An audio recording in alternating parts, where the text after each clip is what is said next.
ಇಂದು ನಾವು 10ನೇ ತರಗತಿಯ 3ನೇ ಪಾಠ ಆಗಿರ್ತಕ್ಕಂಥ ಗಿಲ್ಲು ಎಂಬ ಒಂದು ಪಾಠವನ್ನು ಇವತ್ತು ತಿಳ್ಕೊಳ್ಳೋಣ. ಈ ಪಾಠವನ್ನ ಪ್ರಾರಂಭ ಮಾಡೋದಕ್ಕಿಂತ ಮೊದಲು ಇಲ್ಲಿ ಗಿಲ್ಲು ಅಂದ್ರೆ ಅರ್ಥ ಗೊತ್ತಿದೆಯಾ? ಯಾರ್ಯಾರ ಧನ್ಯ ಗಿಲ್ಲು ವೆರಿ ಗುಡ್. ಅಳಿಲು ಅಂತ ನಾವು ಕರಿತೀವಿ. ಈ ಅಳಿಲನ್ನ ನಾವೆಲ್ಲ ಕೂಡ ನೋಡಿದೀವಿ. ಗ್ರಾಮೀಣ ಪ್ರದೇಶದಲ್ಲಿ ಪ್ರತಿಯೊಂದು ಪಾರ್ಕ್ ನಲ್ಲಿ, ಹೊಲ ಗದ್ದೆಗಳಲ್ಲಿ, ಊರಿನಲ್ಲಿ ಇವೆಲ್ಲ ಕೂಡ ಎಲ್ಲಿ ಬೇಕಲ್ಲಿ ವಾಸ ಮಾಡತಕ್ಕಂತ ಒಂದು ಪ್ರಾಣಿ ಇದು.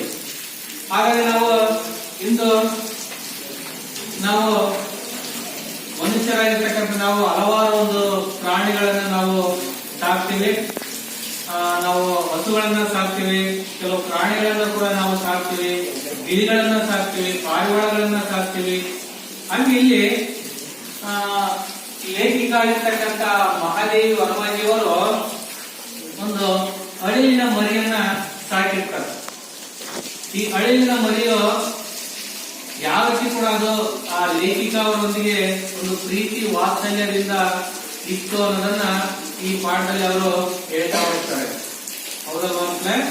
ಅಂದ್ರೆ ನಾವು ಕೆಲವೊಂದು ಮನೆಯಲ್ಲಿ ಹಸುಗಳನ್ನ ಸಾಕಿರ್ತೀವಿ, ಬೆಕ್ಕುಗಳನ್ನ ಸಾಕಿರ್ತೀವಿ, ನಾಯಿಗಳನ್ನ ಸಾಕಿರ್ತೀವಿ.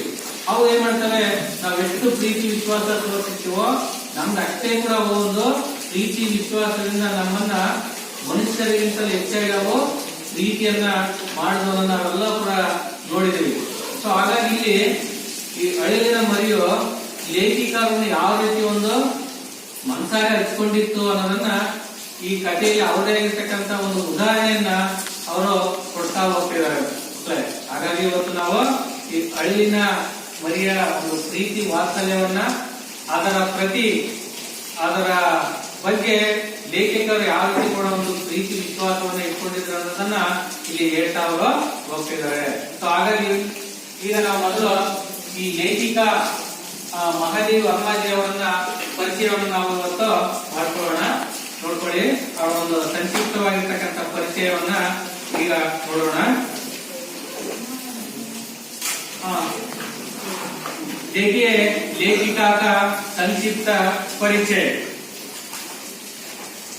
महादेवी वर्मा जी विश्व स्तर की कवयित्री है. उन्हें आधुनिक मीरा भी कहा जाता है. उनका जन्म 24 मार्च 1907 को फरुखाबाद में हुआ. उनके पिता गोविंद प्रसाद वर्मा और माता हेमरानी थी. उन्होंने प्रयाग के विश्वविद्यालय से संस्कृत में MA उपाधि प्राप्त कर प्रयाग के महिला विद्यापीठ में प्रधान अध्यापिका का पद संभाला. महादेवी वर्मा जी ने गद्य और पद्य दोनों की रचना की है. इनकी प्रमुख रचनाएं है यामा, संध्या गीत, दीपशिखा, नीरजा, निहार, अतीत के चलचित्र, स्मृति की रेखाएं, पथ के साथे, मेरा परिवार, श्रृंखल के कड़िया आदि. महादेव वर्मा जी को शेक्सपियर, मंगल प्रसाद, द्विवेदी पदक आदि अनेक पुरस्कार प्राप्त है. उनकी यामा के लिए ज्ञानपीठ पुरस्कार प्राप्त है. इस महान रचनाकार का निधन सितंबर सन 1987 को हुआ. ಇಷ್ಟು ಒಂದು ಸಂಕ್ಷಿಪ್ತವಾಗಿರ್ತಕ್ಕಂಥ ಪರಿಚಯ. ನೋಡಿ, ಇವರು ಮಹಾದೇವಿ ವರ್ಮಾಜಿ ಅವರು ವಿಶ್ವಸ್ತರ್ಕಿ ಕವಯಿತ್ರಿ ಅಂದ್ರೆ ಒಂದು ವಿಶ್ವ ಮಟ್ಟದ ಒಬ್ಬ ಕವಯಿತ್ರಿ. ಇವರು ಅಂದ್ರೆ ಕವಿಗಳು. ಅಂತ ನೋಡಿ, ಕವಿ ಕವಿಲೋ ಸ್ತ್ರೀಲಿಂಗ ಶಬ್ದ ಕವಯಿತ್ರಿ ಅಂತ ಹೇಳ್ಬಿಟ್ಟು ಅಂದ್ರೆ ಇವರನ್ನ ವಿಶ್ವ ಮಟ್ಟದ ಒಬ್ಬ ಕವಿ ಅಂತ ಕೂಡ ಇಲ್ಲಿ ಇವರನ್ನ ಗುರುತಿಸಿಕೊಂಡಿದ್ದಾರೆ ಇವರು. ಹಾಗಾಗಿ ಇವರನ್ನ ಆಧುನಿಕ ಮೀರಾ ಅಂತ ಕೂಡ ಕರೀತಾರೆ. ಯಾರನ್ನ? ಈ ಮಹಾದೇವಿ ವರ್ಮಾಜಿ ಅವರನ್ನ ಆಧುನಿಕ ಮೀರಾ ಎಂಬ ಒಂದು ಹೆಸರಿನಿಂದ ಕೂಡ ಇವರನ್ನ ಕರೀತಾರೆ. ಹಾಗಾಗಿ ಇವರು ಜನಿಸಿದ್ದು ಮಾರ್ಚ್ 24, 1900 ಏಳರಲ್ಲಿ ಫರುಖಾಬಾದ್ ಅಲ್ಲಿ ಇವರು ಜನಿಸ್ತಾರೆ. ಇವರ ತಂದೆ ಗೋವಿಂದ ಪ್ರಸಾದ್ ವರ್ಮಾ ಅಂತ ಹೇಳ್ಬಿಟ್ಟು ಅವ್ರ ಮಾತಾ ತಾಯಿ ಹೆಸರು ಹೇಮರಾಣಿ. उन्होंने प्रयाग के विश्वविद्यालय से संस्कृत में MA ನೋಡಿ ಇವರು ಪ್ರಯಾಗ್ ಯೂನಿವರ್ಸಿಟಿಯಿಂದ ಅಂದ್ರೆ ಇಲಹಾಬಾದ್ ವಿಶ್ವವಿದ್ಯಾನಿಲಯದಿಂದ ಇವರು ಸಂಸ್ಕೃತ ವಿಷಯದಲ್ಲಿ MA ಪದವಿಯನ್ನು ಪಡ್ಕೊಂಡಿದ್ದಾರೆ. MA ಅಂದ್ರೆ ಮಾಸ್ಟರ್ ಆಫ್ ಆರ್ಟ್ಸ್ ಅಂತ ಹೇಳ್ಬಿಟ್ಟು ಆ ಪದವಿಯನ್ನ ಡಿಗ್ರಿಯನ್ನು ಪಡ್ಕೊಂಡಿದ್ದಾರೆ. ಆ ಪದವಿಯನ್ನು ಪಡ್ಕೊಂಡಾಗ ನಂತರ ಪ್ರಯಾಗಕ್ಕೆ ಪ್ರಯಾಗ್ ಅಂದ್ರೆ ಆ ಇಲಹಾಬಾದ್ ನಲ್ಲಿ ಮಹಿಳಾ ವಿದ್ಯಾಪೀಠ ಎಂಬ ಒಂದು ಕಾಲೇಜಿನಲ್ಲಿ ಇವರು ಪ್ರಧಾನ ಅಧ್ಯಾಪಿಕ ಪದ ಸಂಭಾಳ ನೋಡಿ. ಪ್ರಧಾನ ಅಧ್ಯಾಪಿಕ ಅಂದ್ರೆ ಮುಖ್ಯೋಪಾಧ್ಯಾಯಿನಿ ಎಂಬ ಹುದ್ದೆಯನ್ನ ಇವರು ನಿರ್ವಹಿಸ್ತಾರೆ. ಪದ ಅಂದ್ರೆ ಸ್ಥಾನ ಅಥವಾ ಹುದ್ದೆ. ಯಾವುದು ಪ್ರಧಾನ ಅಧ್ಯಾಪಿಕ ಅಂದ್ರೆ ಹೆಡ್ ಮಿನಿಸ್ಟರ್ ಆಗಿ ಹೆಡ್ ಮಾಸ್ಟರ್ ಆಗಿ ಇವರು ಸೇವೆಯನ್ನು ಸಲ್ಲಿಸಿದ್ದಾರೆ. ಇಲ್ಲಿ ಆ ಪ್ರಯಾಗದಲ್ಲಿ ಮಹಿಳಾ ವಿದ್ಯಾಪೀಠದಲ್ಲಿ ಯಾರು ಈ ಮಹಾದೇವಿ ವರ್ಮಾಜಿಯವರು. ಇವರು ಗದ್ಯ ಮತ್ತೆ ಪದ್ಯ ಎರಡನ್ನ ಕೂಡ ಇವರು ರಚನೆ ಮಾಡಿದ್ದಾರೆ. ಇವರು ಬರ್ತಕ್ಕಂಥ ಪ್ರಮುಖ ಕೃತಿಗಳು ಈ ರೀತಿ ಇವೆ. ಯಾಮ, ಸಂಧ್ಯಾಗಿ, ದೀಪಶಿಖ, ನೀರಜ, ಬಿಹಾರ್, अतीत के चलचित्र, स्मृति की रेखाएं, पद के साथी, मेरा परिवार, संकल्प की कड़िया आदि ಇನ್ನು ಮುಂತಾದವುಗಳು ಇವೆಲ್ಲ ಬರ್ತಕ್ಕಂಥ ಪ್ರಮುಖ ಕೃತಿಗಳನ್ನ ಇವರು ಬರ್ತಾರೆ. ಇವರಿಗೆ ಸಿಕ್ಕಿರ್ತಕ್ಕಂಥ ಬಿರುದುಗಳು ಶೇಷರ್ಯ, ಮಂಗಲ ಪ್ರಸಾದ್, ದ್ವಿವೇದಿ ಪದಕ್ ಆದಿ ಅಂದ್ರೆ ಇನ್ನು ಮುಂತಾದವುಗಳು. ಇವರು ಯಾಮ ಎಂಬ ಕೃತಿಗೆ ಜ್ಞಾನಪೀಠ ಪುರಸ್ಕಾರ ಇವರಿಗೆ ಸಿಕ್ಕಿದೆ. ಇವರು ಬರ್ತಕ್ಕಂಥ ಪ್ರಮುಖ ಕೃತಿಗಳು ಈ ರೀತಿ ಅವರು ಇದಾವೆ. ಹಾಗಾಗಿ ಇವರು ಒಬ್ಬ ಶ್ರೇಷ್ಠ ರಚನಾಕಾರರಾಗಿರ್ತಕ್ಕಂಥ ಈ ಮಹಾದೇವರ ನಿಧನ ಮರಣ ಹೊಂದಿದ್ದು ಸೆಪ್ಟೆಂಬರ್ 1987ರಲ್ಲಿ ಇವರು ಮರಣವನ್ನ ಹೊಂದಿದ್ದಾರೆ. ಇಷ್ಟು ಇವರ ಒಂದು ಪರಿಚಯ. ನೆಕ್ಸ್ಟ್ ಈ ಪಾಠದಲ್ಲಿ ಬರ್ತಕ್ಕಂಥ ಶಬ್ದಾರ್ಥಗಳನ್ನ ನಾವು ನೋಡೋಣ. ಮೊದಲದಾಗಿ ಈ ಶಬ್ದಾರ್ಥದಲ್ಲಿ ಅಚಾನಕ್ ಎಂಬ ಒಂದು ಶಬ್ದವಿದೆ. ಅಚಾನಕ್ ಅನ್ನು ನೋಡಿ ಇದರಲ್ಲಿ ಕೊಟ್ಟಿದ್ದಾರೆ.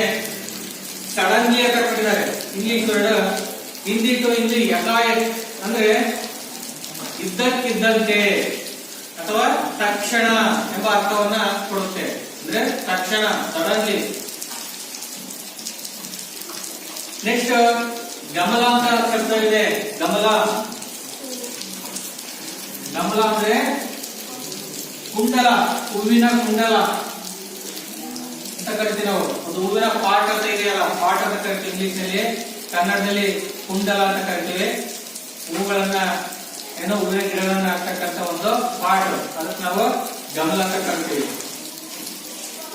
ನೆಕ್ಸ್ಟ್ ಘಾವ್ ಅಂತ ನೋಡಿ. ಘಾವ್ ಅಂದ್ರೆ ಗಾಯ ಅಂತ ಹೇಳ್ಬಿಟ್ಟು, ಗಾಯ ಅಥವಾ ಪೆಟ್ಟು ಪಕ್ಕದಲ್ಲಿ ಪುಸ್ತಕದಲ್ಲಿ. ನೆಕ್ಸ್ಟ್ ಔಲೇಶ ಅಂತ ನೋಡಿ. ಔಲೇಶ ಅಂದ್ರೆ ಧೀರೇಶೆ ಅಂದ್ರೆ ನಿಧಾನವಾಗಿ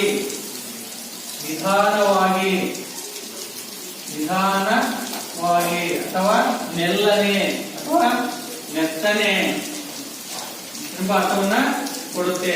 ಕಾಂಚ್ ಅಂತ ನೋಡಿ. ಕಾಂಚ್ ಅಂದ್ರೆ ಶೀಶ ಅಂದ್ರೆ ಗಾಜು. ಕಾಂಚ್ ಅಂದ್ರೆ ಶೀಶ ಇನ್ನೊಂದು ಅರ್ಥ.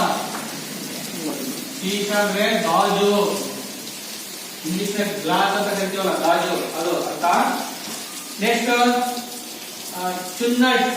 ಚುನ್ನಟ್ ಅಂದ್ರೆ ಅಲ್ಲೇ ಬುಕ್ನೆ ಕೊಡಿದ್ರೆ ನಿರಿಗೆ ಅಂತ ಹೇಳ್ಬಿಟ್ಟು. ನಿರಿಗೆ ಅಂದ್ರೆ ನರಿಗೆ ಅಂದ್ರೆ ಬಾರ್ಡರ್ ಅಂತ ಕರಿತೀವಲ್ಲ, ಕೊನೆಯ ಭಾಗ ಅದು. ನೆಕ್ಸ್ಟ್ ಸೋನ್ ಜೂಹಿ ಶಬ್ದ ಇದೆ. ಸೋನ್ ಜೂಹಿ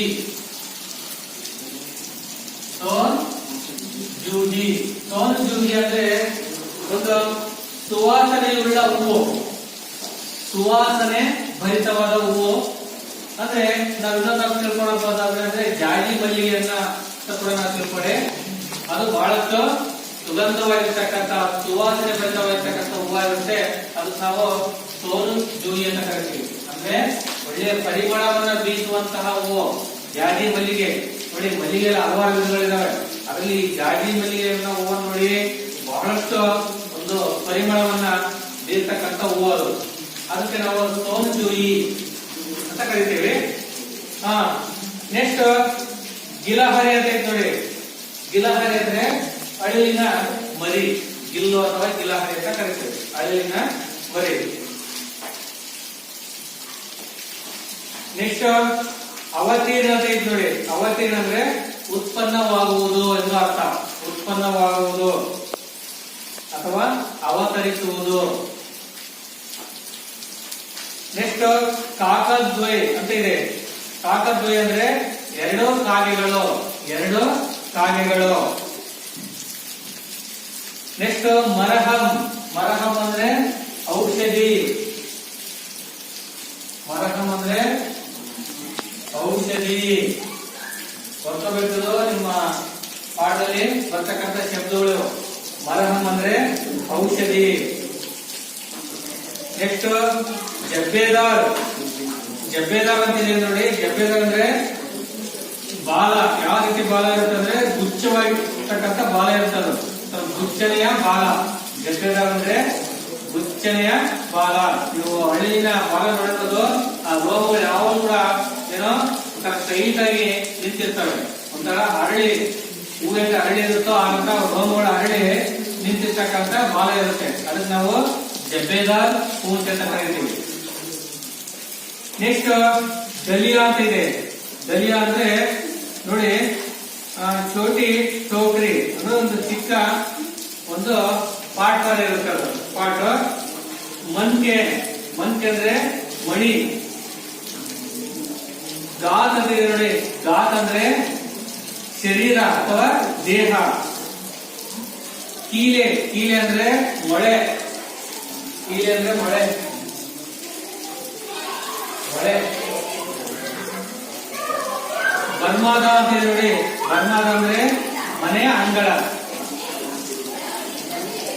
ನೆಕ್ಸ್ಟ್ ತುರಾಯಿ.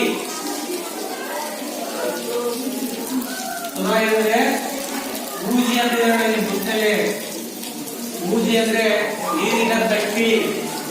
ನೀರಿನ ತಟ್ಟಿ ಅಂತ ಕರಿತೀವಿ. ನೀರನ್ನು ಸಂಗ್ರಹಿಸಿರ್ತಕ್ಕಂಥ ಒಂದು ಸ್ಥಳ, ಅದಕ್ಕೆ ನಾವು ತಟ್ಟಿ ಅಂತ ಕರಿತೀವಿ. ನೀವೇನಂತೀರಿ ನಿಮ್ ಕಡೆ? ತೊಟ್ಟಿ. ತೊಟ್ಟಿ ಅಥವಾ ತಟ್ಟಿ, ಹೌದಲ್ಲ? ಊಜಿ ಅಂತ ಕೂಡ ಕರಿತೀವಿ. ನೆಕ್ಸ್ಟ್ ಪಾನಿ ರತ್ನೇಕ ಬರ್ತನ್ ನೋಡಿ. ನೀರನ್ನ ಸಂಗ್ರಹಿಸಿರ್ತಕ್ಕಂಥ ಒಂದು ಪಾತ್ರೆ ಅಂತ ಕೂಡ ಅರ್ಥ ಬರುತ್ತೆ. ಯಾವುದು? ತುರಾಯಿ, ಸೋನು ಜೂಯಿ. ಸರಿನಾ? ಅಷ್ಟ ಈ ಪಾಠದಲ್ಲಿ ಬರ್ತಕ್ಕಂಥ ಶಬ್ದಾರ್ಥಗಳಿವು. ಇಷ್ಟು ಈ ಪಾಠದಲ್ಲಿ ಬರ್ತಕ್ಕಂಥ ಶಬ್ದಾರ್ಥಗಳು. ಈಗ ಈ ಪಾಠವನ್ನ ನೋಡ್ತಾ ಹೋಗೋಣ. ಈ ಪಾಠವನ್ನ ಓದೋಕ್ಕಿಂತ ಮೊದಲು ಈ ಪಾಠದ ಆಶಯವನ್ನ ನೋಡ್ಕೊಳ್ಳಿ ಮಕ್ಕಳೇ. इस पाठ के स्नेह भाव तथा प्राणी दया की सीख मिलती है. ನೋಡಿ, इस पाठ से ಈ ಪಾಠದಿಂದ ಸ್ನೇಹ ಭಾವ ಅಂದ್ರೆ ನಾವು ಸ್ನೇಹದಿಂದ ಇರುವಂತಹ ಒಂದು ಭಾವನೆಯನ್ನ, ಸ್ನೇಹದಿಂದ ಇರುವಂತಹ ಒಂದು ಭಾವನೆಯನ್ನ ಮತ್ತು ಪ್ರಾಣಿ ದಯ ಅಂದ್ರೆ ಪ್ರಾಣಿ ಪಕ್ಷಿಗಳ ಮೇಲೆ ಇರ್ತಕ್ಕಂಥ ಒಂದು ದಯೆ, ಅನುಕಂಪವನ್ನ ನಾವು ತಿಳ್ಕೊಳ್ತೀವಿ. ಪಶು ಪಕ್ಷಿಗೆ ಸ್ವಭಾವ ಮತ್ತೆ ಪಶು ಪಕ್ಷಿಗಳ ಒಂದು ಸ್ವಭಾವ ಯಾವ ರೀತಿ ಇರುತ್ತೆ, ಉನ್ಕಿ ಜೀವನ ಶೈಲಿ ಮತ್ತೆ ಅದರ ಒಂದು ಜೀವನ ಶೈಲಿ ಯಾವ ರೀತಿ ಇರುತ್ತೆ, ಅದರೊಂದಿಗೆ ಅದರ ಒಂದು ಪ್ರತಿ ಈ ಲೇಖಿಕಾ ಅವರ ಒಂದು ಪ್ರೀತಿ ವಾತ್ಸಲ್ಯ ಯಾವ ರೀತಿ ಇರುತ್ತೆ ಅನ್ನೋದನ್ನ ನಾವು ಇವತ್ತು ತಿಳಿದುಕೊಳ್ಳೋಣ. ಅರ್ಥಾಯ್ತಾ? ಈ ಪಾಠದಿಂದ ನಾವು ಸ್ನೇಹ ಭಾವ, ಅದರೊಂದಿಗೆ पशु पक्षियों का जो जीवन शैली और उसके साथ साथ महादेव वर्मा जी के प्राणियों और पक्षियों के प्रीति वात्सल्य के बारे में आज हम जानकारी प्राप्त करेंगे. समझिए बच्चों. और देखिए अब पाठ हम देखेंगे. अचानक एक दिन सवेरे कमरे से बरमाडे में आकर मैंने देखा 2 कौवे एक गमले के चारों ओर चोंच से चुआ जैसे खेल रहे हैं। देखिए बच्चों, अचानक एक दिन सवेरे कमरे से बरमाडे में आकर मैंने देखा 2 कौवे एक गमले के चारों ओर चोंच से चुआले जैसे खेल रहे हैं। यह काकभूसुंडी भी बहुत विचित्र पक्षी है। एक साथ समादरित, अनादरित, अति सम्मानित, अति अवमानित। कौन सा पक्षी? काकभूसुंडी एक पक्षी एक साथ समादरित, अनादरित, अति सम्मानित, अति अवमानित। यहाँ पर लेखिका ने कौवे के बारे में बताया गया है कि काकभूसुंडी जो कौवों का जो राजा ऐसे कहते हैं, ये काकभूसुंडी हम एक बार उसको जो समाधारित करती है, अनादरित करता है और सम्मानित भी करता है और अवमानित भी करता है। देखिए आगे, हमारे बेचारे पूर के ना गरुड़ के रूप में आ सकते हैं, ना मयूर के, ना अंश के। उन्हें पितृपक्ष में हमसे कुछ पाने के लिए काका बनकर ही अवतीर्ण होना पड़ता है। इतना ही नहीं, हमारे दूरस्थ प्रियजनों को भी अपने आने का मधुर संदेश इनके कर्कश स्वर में ही देना पड़ता है। दूसरी ओर हम कौवा और काव करने को अवमानना के अर्थ में ही प्रयोग करते हैं। मेरे काका पुराण के विवेचन में अचानक बाधा आ पड़ी, क्योंकि गमले और दीवार की संधि में छिपे एक छोटे से जीव पर मेरी दृष्टि रुक गई। जो निकट जाकर देखा, गिलहरी का एक छोटा सा बच्चा है जो संभवतः गमले से गिर पड़ा है और अब कौवे जिसमें सुलभ आहार खोज रहे हैं। धन्यवाद। बोला ಮತ್ತೆ ನೋಡ್ಕೊಳ್ಳಿ, ಪುಸ್ತಕ ತತ್ವ ಓದಬೇಕು।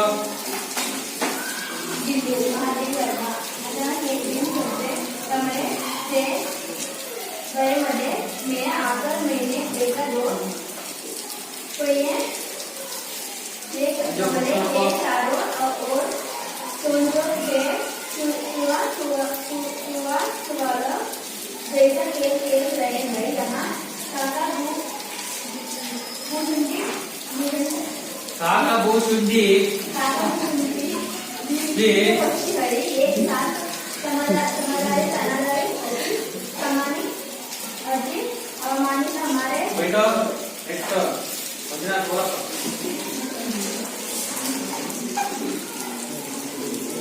हमारे बेचारे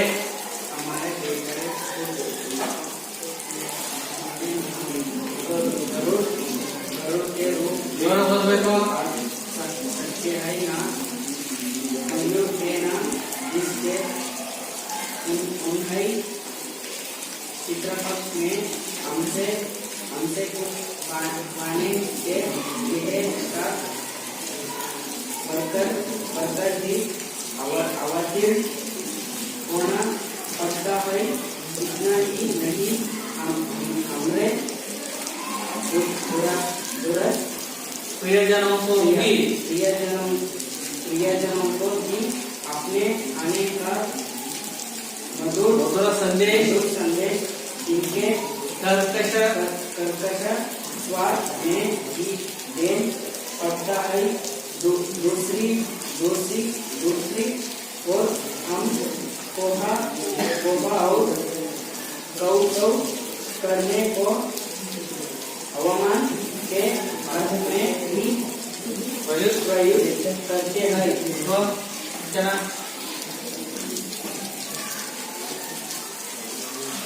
मेरे शास्त्र के उपदेश में अचानक बाधा आ पड़ी क्योंकि गमले और दीवार की छवि में छिपे एक छोटे से चीज पर मैंने दृष्टि रुक गई।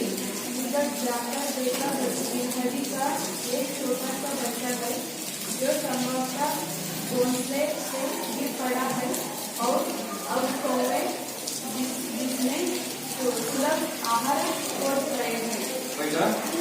देखिए सारांश नोड़ता होगा। महादेव वर्मा जी ने जो गिल्लों के बारे में खुद कहा रहा है कि स्वतः लेखिका और ಹೇಳ್ತಿದ್ದಾರೆ अचानक एक दिन सवेरे कमरे से बर्मादे में आकर मैंने देखा ಹೇಳ್ತಿದ್ದಾರೆ ನೋಡಿ अचानक एक दिन ಒಂದು ದಿನ ತಕ್ಷಣ इमीडिएटली सवेरे कमरे से बर्मादे में आकर ಒಂದು ದಿನ ಏನಾಯ್ತಪ್ಪ ಅಂದ್ರೆ ಲೇಖಿಕ ಅವರು ಇಮಿಡಿಯೇಟ್ಲಿ ತಕ್ಷಣ ಸವೇರೆ ಬೆಳಗಿನ ಸಮಯ ಒಳ್ಳೆ ಬೆಳಗಿನ ಸಮಯ ಪ್ರಾತಃ ಕಾಲ ಅವರು ಕಮರೇಸೆ ಬರ್ಮೇದನೆ ಆಕರ್ ಅವರ ರೂಮಿನಿಂದ ಕೊಠಡಿಯಿಂದ ಹೊರಗಡೆ ಬಂದ್ಬಿಟ್ಟು ಅಂಗಳದಲ್ಲಿ ಬಂದು ನೋಡ್ತಾರೆ.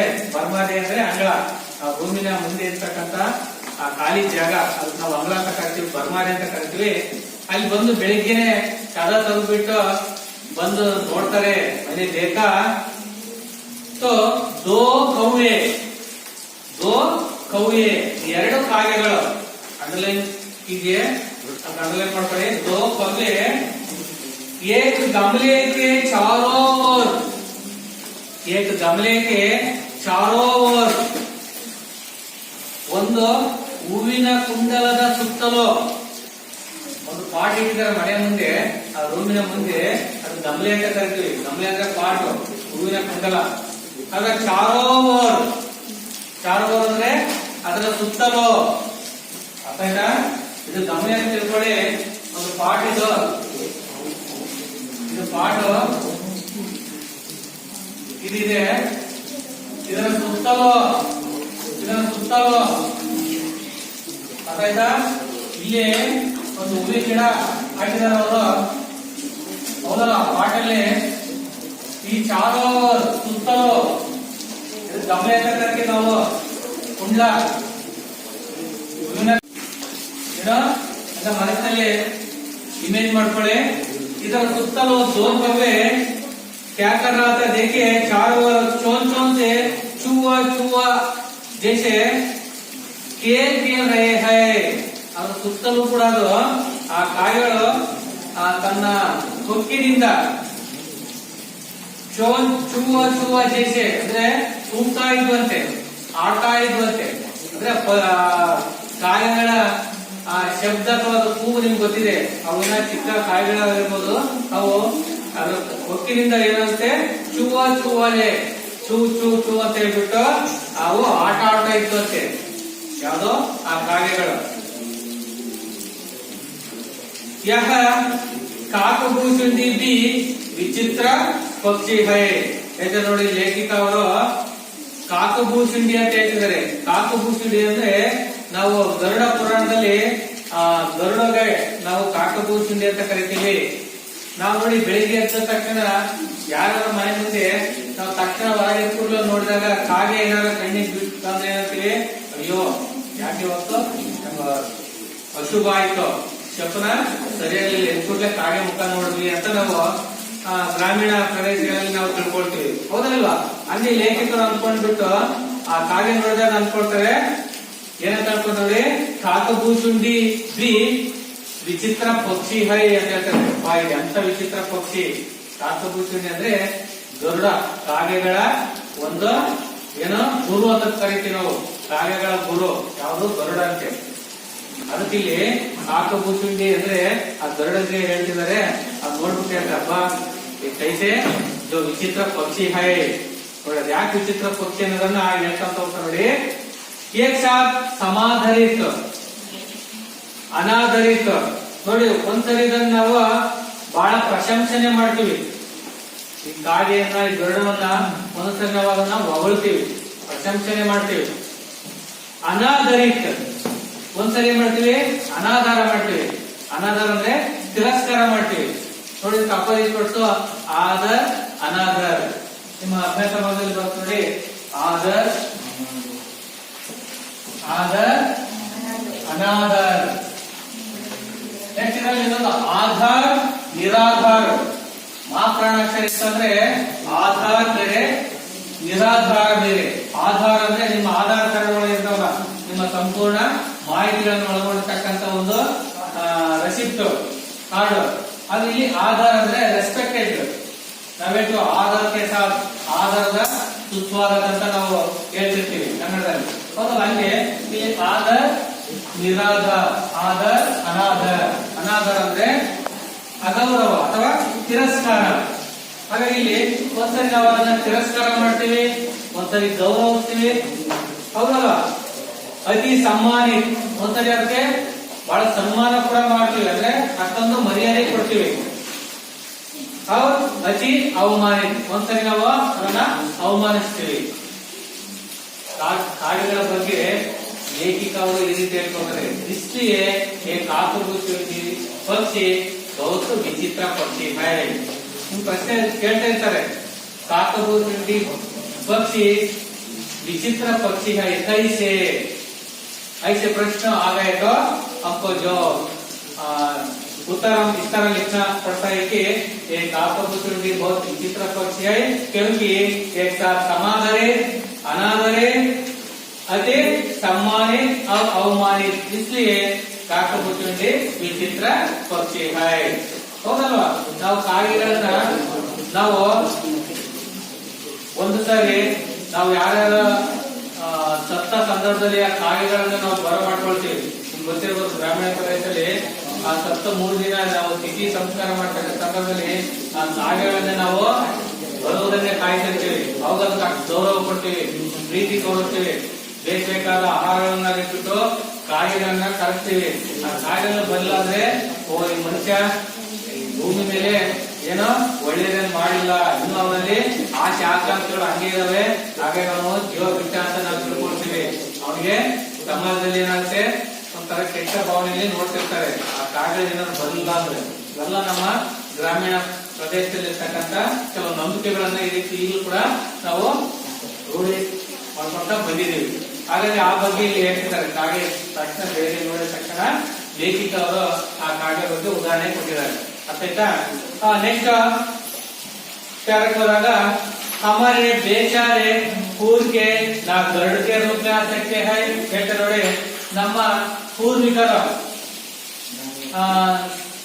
ಸತ್ತ ನಂತರ ಅಥವಾ ಮರಣ ಹೊಂದಿದ ನಂತರ ಗರುಡಕ್ಕೆ ರೂಪ में आ सकते हैं, ಗರುಡನ ರೂಪದಲ್ಲಿ ಬರ್ಬೋದು. ನಾ ಮಯೂರ್ಗೆ ಅಂದ್ರೆ ನವಿಲಿನ ರೂಪದಲ್ಲಿ ನಾವು ಬರೋದಿಲ್ಲ. ನೋಡಿ, ಮಯೂರ್ ಅಂದ್ರೆ ನವಿಲು, ನ ಹಂಸಕ್ಕೆ ಅಂದ್ರೆ ಹಂಸದ ರೂಪದಲ್ಲಿ ಏನು ಬರೋದಿಲ್ಲ ಅಂತ ಹೇಳ್ತಿದ್ದಾರೆ.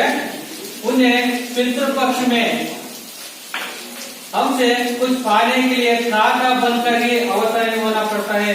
ಆದ್ರೂ ಕೂಡ ನಮ್ಮ ಪೂರ್ವಿಕರು ಪಿತೃಪಕ್ಷದಲ್ಲಿ ನೋಡಿ, ಪಿತೃಪಕ್ಷ ಅಂತ ಇರುತ್ತೆ ಯಾವುದಲ್ಲಿ, ಅವು ಆಷಾಢ ಮಾಸದಲ್ಲಿ ಅಥವಾ ಅಕ್ಟೋಬರ್ ತಿಂಗಳಲ್ಲಿ ಬರುತ್ತೆ. ಪಿತೃಪಕ್ಷದಲ್ಲಿ ನಮ್ಮ ಹಿರಿಯರಿಗೆ ನಾವು ಪೂಜೆಯನ್ನ ಇಟ್ಕೊಂಡಿರ್ತೀವಿ. ನೋಡಿರ್ಬೋದು, ಕೆಲವು ಮನೆ ಮಾಡ್ತಿರ್ತಾರೆ. ಅಂದ್ರೆ ಹಿರಿಯರಿಗೆ ನಾವು ಸತ್ತ ಅವರಿಗೆ ಮುಕ್ತಿ ಸಿಗ್ಬೇಕಂತ ಹೇಳ್ಬಿಟ್ಟು ಆ ಪಿತೃಪಕ್ಷದಲ್ಲಿ ಅವರಿಗೆ ನಾವು ಪೂಜೆಯನ್ನ ಮಾಡ್ತಿರ್ತೀವಿ. ಅಂತ ಸಂದರ್ಭದಲ್ಲಿ ಏನಾಗ್ತಾರೆ, ಅವರು ಕಾಕ ಬಂಕರ್ ಅಂದ್ರೆ ಕಾಗೆಗಳ ರೂಪದಲ್ಲಿ ಅವರು ಏನು ಮತ್ತೆ ಹುಟ್ಟಿ ಬರ್ತಿರ್ತಾರಂತೆ ಪಿತೃಪಕ್ಷದಲ್ಲಿ ಅಂತ ಇಲ್ಲಿ ಲೇಖಿಕ ಹೇಳ್ತಾ ಹೋಗ್ತಾರೆ. इतना ही नहीं, इतने अला हमारे दूरस्थ प्रियजनों को भी अपने आने का मधुर संदेश इनके कर्कश स्वर में ही देना पड़ता है.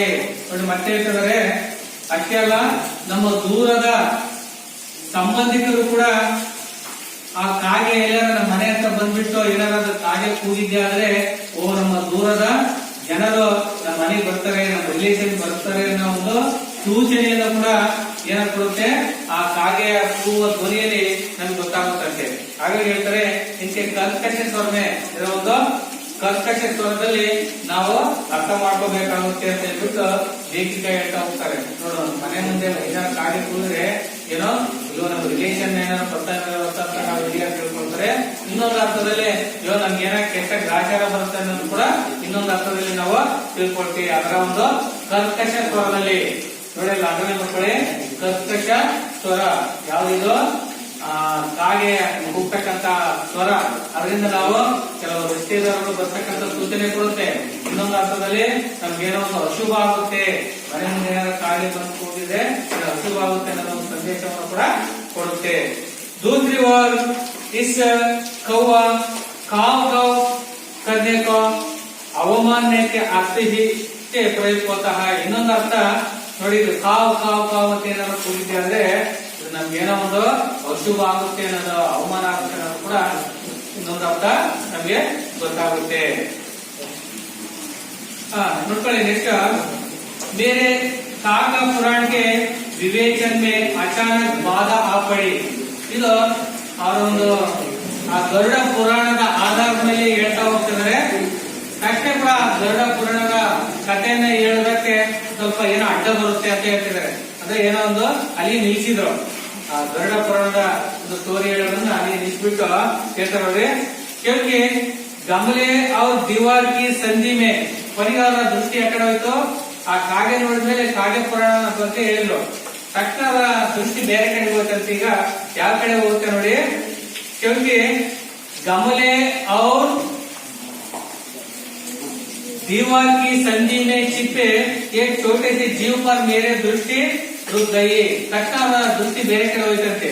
ನೋಡಿ ಯಾವ ಕಡೆ, ಗಮಲೆ और दीवार की छिपी, ಗಮಲೆ ಅಂದ್ರೆ ಏನಲ್ಲ, ಹೂವಿನ ಕುಂಡಲ, ಇದರ ಮತ್ತು ದೀವಾರ್ ಕಿ ಸಂಧಿ, ದೀವಾರ್ ಅಂದ್ರೆ ಗೋಡೆ, ಗೋಡೆ ಮತ್ತೆ ಈ ಹೂವಿನ ಕುಂಡಲದ ಒಂದು ಸಂಧಿಯಲ್ಲಿ, ಅದರ ಸಂದು ಅಂದ್ರೆ ಅದರ ಜಾಗದಲ್ಲಿ ಚಿಪ್ಪಿ ಅಡಗಿರುವಂತಹ ಏಕ್ ಛೋಟೆ ಸೆ ಜೀವ, ಒಂದು ಚಿಕ್ಕವಾಗಿರ್ತಕ್ಕಂಥ ಒಂದು ಜೀವ ಅಥವಾ ಒಂದು ಪ್ರಾಣಿ ಮೇಲೆ ಮೇರೆ ದೃಷ್ಟಿ ಗೈ, ಇದನ್ನ ಒಂದು ಕಣ್ಣು ಅಲ್ಲಿಗೆ ನಿಲ್ತು. निकट जाकर देखा, अवगे ಮಾಡಿದ್ರು लेखिका, जो नजदीक जाकर देखा, समीप जाकर देखा, ನನ್ನ ಹತ್ರ ಹೋಗ್ಬಿಟ್ಟು ನೋಡ್ತಾರೆ ಯಾರೋ ಲೇಖಿಕ. गिलहरी का छोटा सा बच्चा है, ಏನಿತ್ತಲ್ಲಿ ಗಿಲಹರಿ का एक छोटा सा बच्चा, ಆ ಅಳಿಲಿನ ಒಂದು ಚಿಕ್ಕ ಮರಿ ಅದರ ಸಂದಿನಲ್ಲಿ ಸಿಕ್ಕಾಕೊಂಡಿತ್ತು. ಯಾವ ಸಂದಿಯಲ್ಲಿ, ಈ ಸಂದಿಯಲ್ಲಿ, ಈ ಗೋಡೆ ಇದೆ, ಇದು ಗೋಡೆ, ಈ ಗೋಡೆ ಪಕ್ಕ ಈ ಗಮಲೆ ಇಟ್ಟಿದ್ದಾರೆ ಹೂವಿನ ಕುಂಡ, ಇದರ ಸಂದಿಯಲ್ಲಿ ಈ ಅಳಿಲಿನ ಮರಿ ಸಿಕ್ಕಾಕೊಂಡ್ಬಿಟ್ಟಿದೆ. ಅದರ ಸುತ್ತಲೂ ಕಾಗೆಗೇನೋ ಚೌ ಚೌ ಅಂತ ಹೇಳ್ಬಿಟ್ಟು ಆಟ ಆಡ್ತಿದ್ದಾವೆ ಕಾಗೆಗಳು ಎರಡು.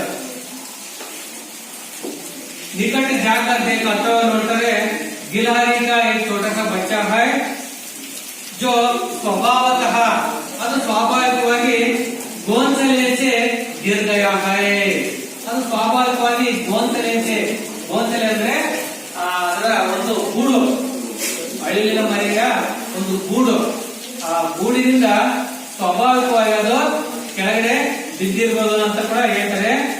ಅವ್ರೊಬ್ಬ ಕೌವೆ ಜಿಸ್ಮೆ ಸುಲಭ ಆಹಾರ ಹೋದ್ರೆ ಹೀಗೇನಾಗಿದೆ, ಈ ಎರಡು ಕಾಯಿಗಳು ಅದು ಸುಲಭವಾಗಿ ಆಹಾರವನ್ನಾಗಿ ಮಾಡ್ಕೋಬೇಕಂತ ಹೇಳ್ಬಿಟ್ಟು ವಂಚ ಆಗ್ತಿದಾವೆ ಅಂತ ಆಯ್ತಾ ಮಕ್ಕಳೇ. ಈ ರೀತಿಯಾಗಿ ಆ ಕಾಗೆಯು ಆ ಅಳಿದ ಮರಿಯನ್ನ ತಿನ್ನುವುದಕ್ಕಾಗಿ ಆಹಾರವನ್ನ ಮಾಡ್ಕೊಳ್ತಾ ಇತ್ತು ಅಂತ ಆಯ್ತಾ ಮಕ್ಕಳೇ. ಹಾಗಾಗಿ ಇದುವರೆಗೆ ಆಯ್ತಕ್ಕಂಥ ಪಾಠ ನಿಮ್ಗೆ ಅರ್ಥ ಇದೆ. ಈಗ ಈ ಪಾಠದಲ್ಲಿ ಗೃಹ ಕಾರ್ಯವನ್ನ ನಾನು ಕೊಡ್ತಾ ಇದ್ದೀನಿ. ಗೃಹ ಕಾರ್ಯ ಏನಪ್ಪಾ ಅಂದ್ರೆ ಹೋಮ್ವರ್ಕ್ ಬರ್ಕೊಳ್ಳಿ. ಮೊದಲನೇ ಒಂದು ವಾಕ್ಯದಲ್ಲಿ ಉತ್ತರಿಸಿ ಇದೆ ನೋಡಿ. ಗಿಲಹರಿನೇ ಕವ್ಯ ಕೋ ಕ್ಯೋ ವಿಚಿತ್ರ लेखिका ने कौवे को क्यों विचित्र पक्षी कहा गया है ಇದೊಂದು क्वेश्चन नेक्स्ट ಎರಡನೇದು गिलाड़ी का बच्चा कहाँ पड़ा था ಇವೆರಡು ಕೂಡ ನಿಮಗೆ ಮನೆ ಹೋಗ್ಬೇಕು ಇದನ್ನ ಪುಸ್ತಕದಲ್ಲಿ ಓದ್ಕೊಂಡು ಇನ್ನೊಂದ್ಸಲ ಅರ್ಥ ಮಾಡ್ಕೊಂಡು ಈ ಪಾಠವನ್ನು ಓದಿ ಈ ಎರಡು ಪ್ರಶ್ನೆಗೆ ಉತ್ತರ ಮಾಡ್ಕೊಂಡು ಬರ್ಕೊಂಡು ಬರಬೇಕು ಇದುವರೆಗೆ ಆಗ್ತಕ್ಕಂತ ಈ ಪಾಠ ಅರ್ಥ ಆಯ್ತು ಅಂತ ತಿಳ್ಕೊಂಡಿದ್ದೀನಿ ಧನ್ಯವಾದಗಳು